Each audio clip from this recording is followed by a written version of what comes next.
Hello student, आज हम करेंगे the poem the road not taken by Robert Frost. ये इनकी हम कह सकते हैं कि सबसे पॉपुलर पोएम है।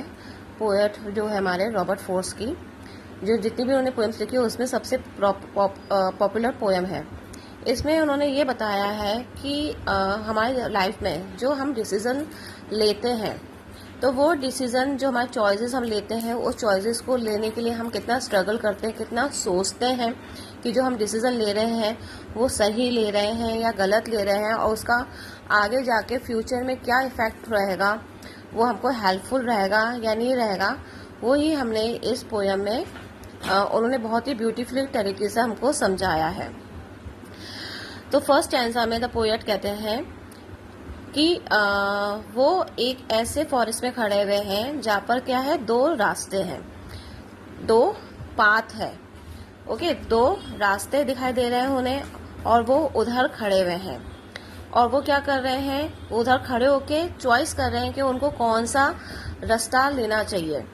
सपोज करिए कि वो खड़े हुए हैं एक जंगल में और दो रास्ते हैं ए और बी, तो वो उधर खड़े होके चॉइस कर रहे हैं कि उनको ए रास्ते में जाना चाहिए या दो रास्ते में जाना चाहिए। और उन्होंने इसी चूज को रास्ते को चूज करने के लिए उन्होंने इतना टाइम ले लिया कि वो सोच रहे हैं कि कौन से रास्ते में वो जाए। वो ढंग से ऑब्जर्व कर रहे हैं। जो एक रास्ता जो है वो लॉन्ग ग्रास पे है, ठीक है, उसमें बहुत सारी ग्रासेस ही ग्रासेस है, और दूसरा रास्ता जो है उसमें भी ग्रासेस है, मगर उधर बहुत ही कम लोग जा चुके हैं।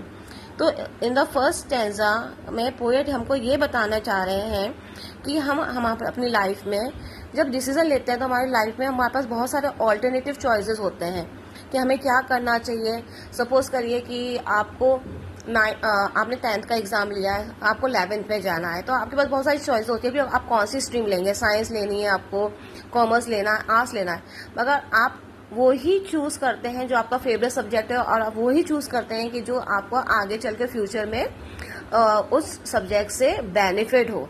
आपको रिग्रेट नहीं हो कि मैंने गलत चूज करा फील्ड और मैं कुछ नहीं कर सकूं, नहीं कर पाऊंगा उस चीज मतलब सब्जेक्ट लेकर।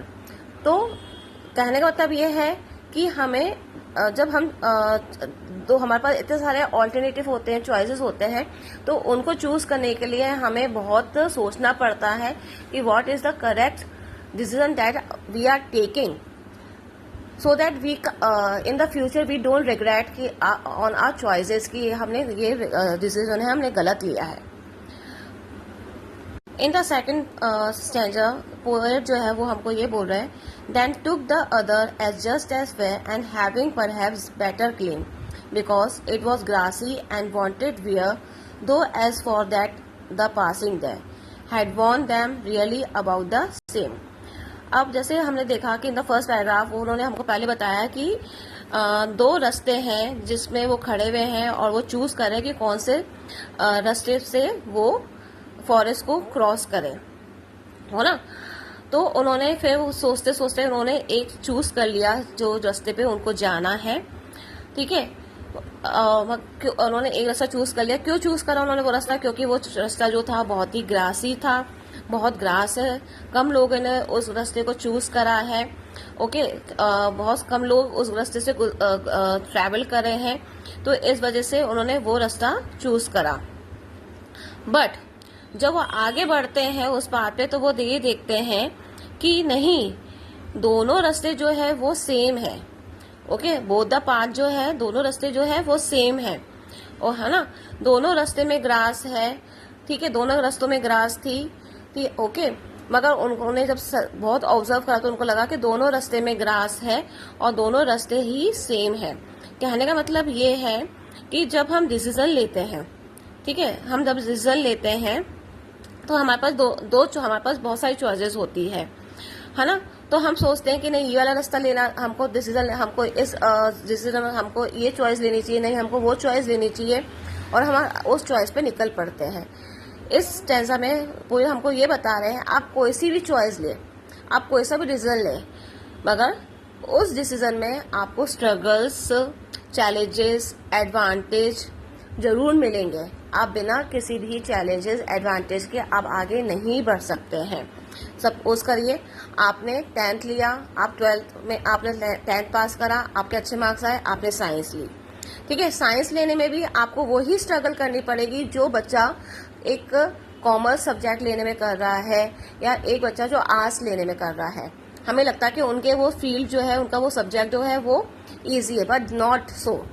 जो पढ़ाई आप पीसीएम लेकर कर रहे हैं वो स्ट्रगल्स अपने किस में लेकर कर रहे हैं, आर्ट्स में लेकर कर रहे हैं और कॉमर्स में लेकर कर रहे हैं, और वही स्ट्रगल्स वो आगे फेस करेंगे then they will search for a job.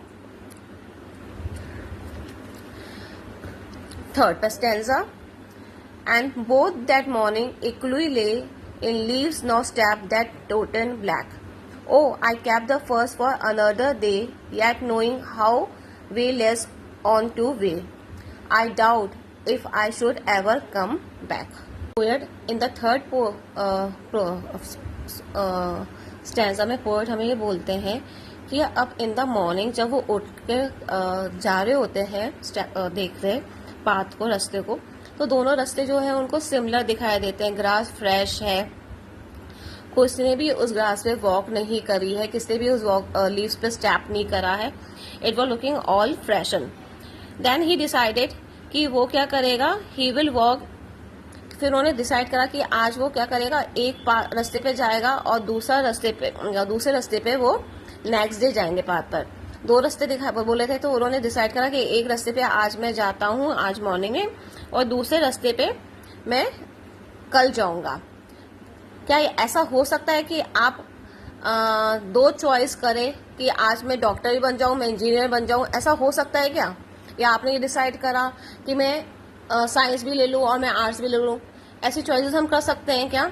नहीं कर सकते। हमें क्या करना पड़ता है, जो हम चॉइसेस, जो हम डिसीजन ले रहे हैं, वो उसमें हमको एक ही डिसीजन में खड़ा होना पड़ता है, सोचकर कि वो ही डिसीजन हमारे लिए करेक्ट है, जो आगे चल के हमारा क्या करेगा, फ्यूचर को बदल देगा, है ना। तो सेम वे, तो वो ये बताना चाह रहे हैं इस स्टैंजा में कि हम एक ही डिसीजन एक बार में ले सकते हैं, ना कि हम दोनों डिसीजन लेकर दोनों पाथ में चलने की कोशिश करेंगे। अगर हम दोनों डिसीजन लेकर दोनों पाथ में चलने की कोशिश करेंगे तो क्या होएगा, हमको फेलियर मिलेगा, हम क्या हो जाएंगे, अनबैलेंस हो जाएंगे, है ना। तो इसलिए हमको एक करेक्ट डिसीजन लेकर उसी डिसीजन पे चलना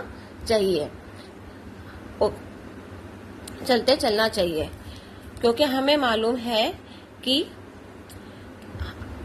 हमें मालूम कि जो रास्ते पे हम निकल पड़े हैं वो ही सही है। अगर हम वापस पीछे मुड़ के देखेंगे तो हमें कुछ भी नहीं मिलेगा।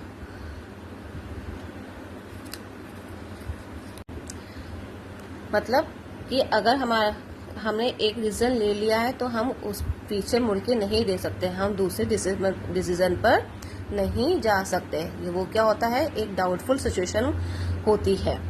I shall be telling this with a say, somewhere ages and ages hence, two roads diverged in a wood, and I took the one less travelled by, and that has made all the difference. अब ये stanza में poet ये बोल रहे हैं कि मैं बहुत ही रिलीफ से, मैं बहुत ही शांतिपूर्वक ये बोल सकता हूँ कि जो भी मैंने पाथ चूज करा था, जो भी मैंने डिसीजन अपनी जिंदगी में लिया था, जिसमें बहुत ही कम लोग चले हैं, मतलब the right decision that I have taken, जो मैंने चूज करा है, ठीक है, बिना कंफ्यूज होकर जो मैंने एक डिसीजन लिया था, ठीक है, पाथ चूज करा था अपनी जिंदगी में चलने का, मैं बहुत ही रिलीफ से और बहुत ही ट्रस्टवर्दी तरीके से बोल सकता हूँ आप लोगों से कि that decision was the best decision in my life, जो मैंने बनाया है, जो मैंने लिया है, और जो भी मैं आज हूँ उसी डिसीजन की वजह से हूँ, जो भी मैं आपके सामने हूँ मैं उसी डिसीजन की वजह से हूँ। तो कहने का मतलब ये है बच्चों कि आप जो भी डिसीजन बच्चा जिंदगी में ले रहे हो तो आप सोच समझ के डिसीजन लीजिए, क्योंकि डिसीजन हम जिंदगी में एक बार ही लेते हैं जो लौट के नहीं आ पाता। तो आप डिसीजन ऐसा लीजिए जिससे हम बाद में रिग्रेट नहीं कर सके, हम अपने आप को गिल्टी नहीं महसूस कर सके कि हमको मौका मिला था मगर उस मौके का हमने फ़ायदा नहीं उठाया। शायद आपको ये पोएम समझ में आई हो। अगर अच्छी लगे तो प्लीज़ मुझे सब्सक्राइब करिए और कमेंट भी करिए। Thank you.